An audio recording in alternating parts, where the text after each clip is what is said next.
Slideshare presentations. So what is Slideshare?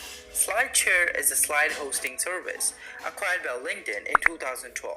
It allows users to upload files which are PowerPoint or PDF or Keynote files or open document presentations, and you can upload them and keep it private, or you can make it public.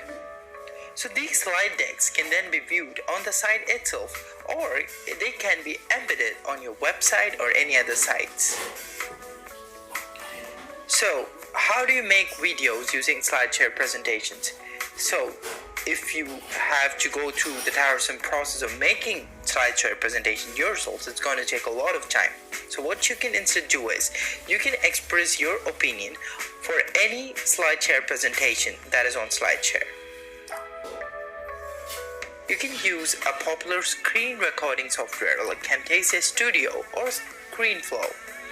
So once you have the software, you have to go to any Slideshare PPT and view it in full screen mode.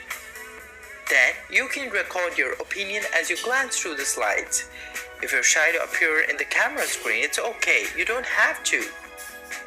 And then you have to give proper credits in the video description. So this is how you do it. This is how you express your opinion for any Slideshare presentation to make it go viral on YouTube.